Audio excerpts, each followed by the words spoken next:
Now, it has been praised by Prince Charles and publicly supported by many prominent British Asians. But an investigation by Channel 4 News reveals that amongst the beneficiaries of money raised by the aid organisation Sewa International are Hindu extremists behind a campaign of violence in India.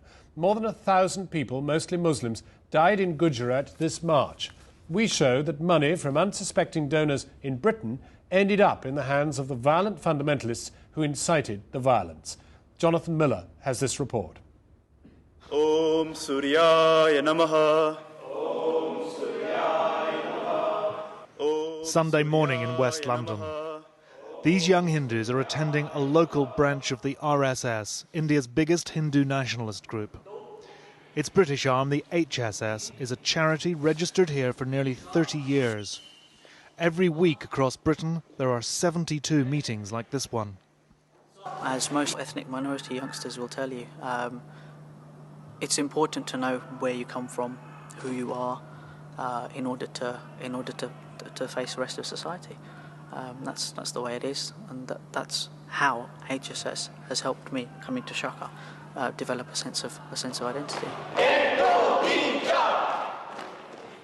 But is the HSS really just a watered-down version of this? The headquarters of the RSS in India. Up to 60 British volunteers like Rahul come to India for training every year on funds raised by the HSS charity. Critics express concern about the organisation's ideology. The RSS is like a fascist youth movement, like Black Shirts or something like that. But perhaps with deeper roots than Black Shirts, because RSS has been there now for nearly 75 years plus. In that time, the RSS has evolved a unique and some say potentially lethal philosophy. The core ideas of the RSS are based on an ideology called Hindutva, or Hindu nationalism. Now, this was an idea formed in the 1920s, and at the root of it is the idea that India has to be an exclusive Hindu nation-state, in which minorities must demonstrate unconditional love and obedience to the nation. If they don't, then they're to be either converted forcibly or removed. So, for example, one popular Hindutva slogan is that Muslims in India have only two places, Pakistan or Kabristan, Kabristan meaning the graveyard. In March, the burning alive of 58 Hindu pilgrims by a Muslim mob in Gujarat enraged Hindu nationalists. It boils up my blood. Hindus in India have gone through a period of very humiliating subjugation for past 700 years. We are prepared to forgive for that. We cannot forget it. The Hindu nationalist backlash was immediate. In the Indian state of Gujarat, more than 2,000 Muslims were killed and several 100,000 displaced, in the worst communal disturbance since partition.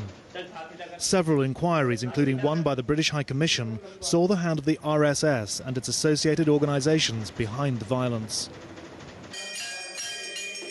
Back in Britain, Channel 4 News has learned how Special Branch responded to the Gujarat violence. They started a watching brief on the HSS. In addition, the Charity Commission was alerted to allegations that money raised for the HSS in Britain might fund communal violence in India. In September, they announced a formal investigation into the Leicester-based charity. This is focusing on Sewa International, the HSS's welfare and relief arm, which raises millions for Indian emergencies and development. Our concern is to make sure that any charity directs its funds properly to that charitable cause, to the good cause it exists to promote, and to make sure that they're not misleading donors during the process. So we want to make sure that there's a very clear line between the money that's given here in the UK in this case and the needy people in very urgent need of assistance and help in Gujarat. For 3 months, Channel 4 News has been investigating the activities of the HSS, how they raise money and what they do with it. A powerful, destructive earthquake caused one of the biggest catastrophes in history.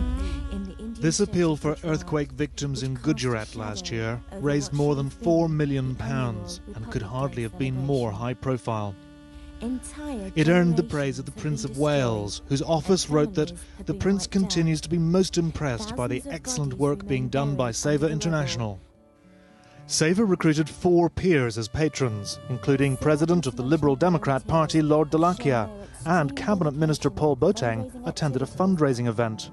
Please send your donations. Many donors are unaware that Seva International is part of the HSS.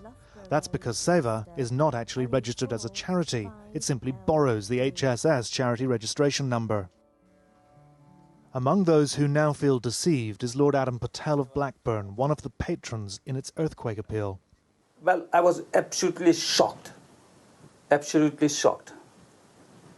They were involved directly or indirectly in many, many communal riots. They were involved in destroying the Ayodhya Mosque. So I said, what's going on? Have I landed my name to the wrong organization? It does seem that the organisation, for all its links with the HSS, the RSS, does indeed do good work. Well, I have never ever been to the Gujarat. And if they did, some good work, yes, I congratulate them. But their association with, these sort of organizations, I don't approve it. In August, Lord Patel wrote a letter demanding details of Seva International's links to Hindu nationalist groups in India. When he did not receive answers, he resigned. So just what is the money raised by Seva used for in India? And what is its connection with Seva's parent organisation, the HSS, and the extremist activities of the RSS in India? I've logged on to the Seva International website here, where you can donate money online by credit card. Unless you specify a particular cause, Seva will pass your money on to any one of a whole host of projects they support in India, no doubt many of them good works. Among the highest profile of these here is the Kalyan Ashram, a project designed to help the poorest of the poor in India, the tribal people. The Indian Project's website says it's dedicated to weaning the tribal people away from what it calls the evil influence of foreign missionaries. We heard about a campaign by Kalyan Ashram to convert thousands of tribal people to Hinduism in Gujarat. The conversion campaign started in 1997, the year in which accounts filed with the Charity Commission show Seva International began funding Kalyan Ashram. The activities led to systematic violence, for example, the attack on churches, the burning down of churches towards the end of 1998 and in 1999, increased violence and hostility towards the Christian population within Gujarat. When we asked the HSS about this, they provided a statement from Kalyan Ashram in Gujarat, which said, Kalyan Ashram has never destroyed any places of worship. But we wanted to find out whether money given by British donors to Seva International, apparently to help the poor in India, could actually end up funding sectarian violence there. We sent a team to Gujarat to find out. There we heard allegations that sectarian violence by Kalyan Ashram was still going on. The team went to the Baroda region of Gujarat, scene of some of the worst violence against Muslims earlier this year. 56 people were killed here in just a few days, hundreds more injured, 29 mosques were destroyed, thousands were driven from their homes. In village after village, we spoke to several victims who blamed the violence on Kalyan Ashram. One of them was Muhammad Haji. We had to run away from our village. This is our house which they burnt. They looted our property. About 150 homes were destroyed here. And this is our mosque which they burnt down. We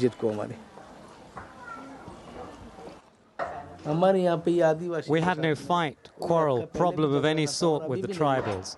We used to live peacefully with them. That night, a Hindu activist close to Kalyan Ashram told us the inside story of the organisation Seva International funds from Britain. We've had to protect his identity. He told us the local Kalyan Ashram boss had orchestrated the attacks in Muhammad Haji's area. He threatened the villagers, saying that if they didn't join in provoking the Muslims and burning them, they would also be treated like Muslims and burnt. And he said the government is on our side, nothing will happen to you. So the Kalyan Ashram activists gave the villagers bows and arrows and revolvers and such arms. When our team went to the ashram boss's home village, his family said he was on the run from the police. The police accuse him of leading a mob of 2,000 tribal people in another big attack. And in a chilling aside, a local Hindu activist told of Kalyan Ashram's plans for yet more violence. The Christians have made a church in our village. We've thought several times of destroying it. One day we'll definitely break it down. Retired Indian Supreme Court Judge P.B. Savant has spent months hearing evidence for an independent tribunal on the Gujarat violence. He has no doubts about Kalyan Ashram's role. The organization called Vanvasi Kalyan Ashram, through which the tribals are being indoctrinated into communal philosophy, was roped in. And all those who were trained there were also enrolled for violence. The president of Kalyan Ashram in Gujarat denied his organization was involved in violence. He also denied any dealings with the HSS and even, at first, with Seva International. You don't have help from Seva International?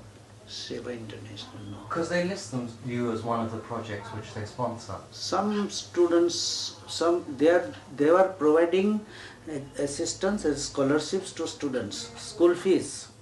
Now there might be some tribal students who might be receiving from Seva International. It turns out Dr. Shah's missing worker in Baroda, accused of leading the violence there, was in charge of tribal students, the work that Dr. Shah suggests is funded by Seva International. Justice Savant is adamant that overseas funding like that from Seva International is fueling sectarian violence in India and that there must be greater scrutiny.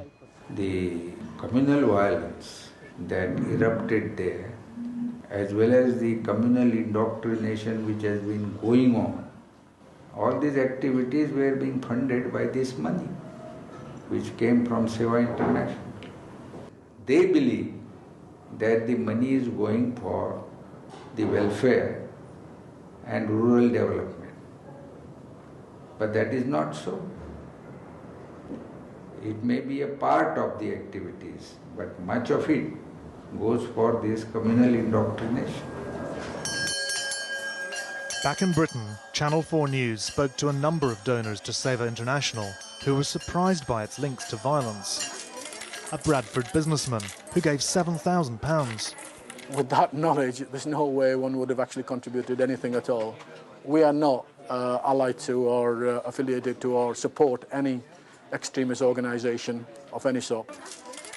A Wellingborough councillor who helped raise £30,000. Money was raised by schools, by other fundraising activities. I don't think people would have given money knowing that the money was going to the RSS in India. But in Leicester, the HSS National Secretary says the charity can't be held to account for what happens in India.